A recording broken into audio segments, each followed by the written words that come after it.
வணக்கம். ஆகாஷ்வாணி புதுச்சேரி செய்திச் சுருக்கம் வாசிப்பவர் நாராயணசாமி.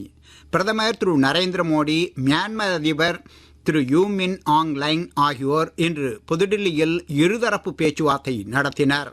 இரு நாடுகளுக்கும் இடையிலான வரலாற்று பூர்வ உறவுகளை மேலும் வலுப்படுத்திக் கொள்வது குறித்து இப்பேச்சுவார்த்தைகளின் போது விவாதிக்கப்பட்டது. இந்தியாவிற்கும் ஓமனுக்கும் இடையே விரிவான பொருளாதார கூட்டாண்மை உடன்பாடு எட்டப்பட்டுள்ளதால் இந்திய ஏற்றுமதியாளர்களுக்கு புதிய சந்தை வாய்ப்புகள் கிடைக்கவும், வேலை வாய்ப்புகள் பெருகவும், விவசாயிகளின் நலன்களை பாதுகாக்கவும் ஏதுவாகும் என்று பிரதமர் திரு நரேந்திர மோடி கூறியுள்ளார். இந்த உடன்பாடு குறித்து மத்திய தொழில் வர்த்தக அமைச்சர் திரு பியூஷ் கோயல் எழுதியுள்ள கடிதம் ஒன்றையும் பிரதமர் சமூக ஊடகத்தில் பகிர்ந்து கொண்டுள்ளார்.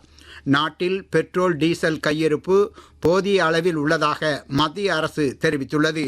மேற்காசிய நிலவரங்கள் குறித்து சம்பந்தப்பட்ட பல்வேறு அமைச்சகங்கள் இணைந்து இன்று புதுடில்லியில் நடத்திய செய்தியாளர் கூட்டத்தில் பெட்ரோலியத்துறை இணை செயலர் திருமதி சுஜாதா சர்மா பேசுகையில், அனைத்து எரிபொருள் விற்பனை நிலையங்களிலும் பெட்ரோல், டீசல் கையிருப்பை எண்ணெய் நிறுவனங்கள் புதுப்பித்து வருவதாக கூறினார்.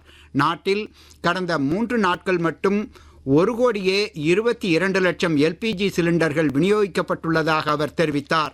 எரிபொருள் விநியோகத்தில் முறைகேடுகளை தடுக்கும் வகையில் கடந்த 3 நாட்களில் 1300 அதிரடி சோதனைகள் மேற்கொள்ளப்பட்டு 7 பேர் கைது செய்யப்பட்டுள்ளதாகவும் அவர் கூறினார். புதுச்சேரி கடலூர் சாலையில் ரயில்வே மேம்பாலம் கட்டும் பணிகளை துணைநிலை ஆளுநர் திரு கைலாஷ்நாதன் இன்று நேரில் பார்வையிட்டு ஆய்வு செய்தார். புதுச்சேரியில் 2027ஆம் ஆண்டு மக்கள் தொகை கணக்கெடுப்பை வீடு வீடாக சென்று மேற்கொள்ளும் பணிகளை மாவட்ட ஆட்சியர் திரு குலோத்துங்கன் இன்று தொடக்கி வைத்தார். தென்மேற்கு பருவமழை அடுத்த 2-3 நாட்களில் கேரளத்தில் சில பகுதிகளுக்கு முன்னேற சாதகமான சூழல் காணப்படுவதாக சென்னை வானிலை ஆய்வு மையம் தெரிவித்துள்ளது.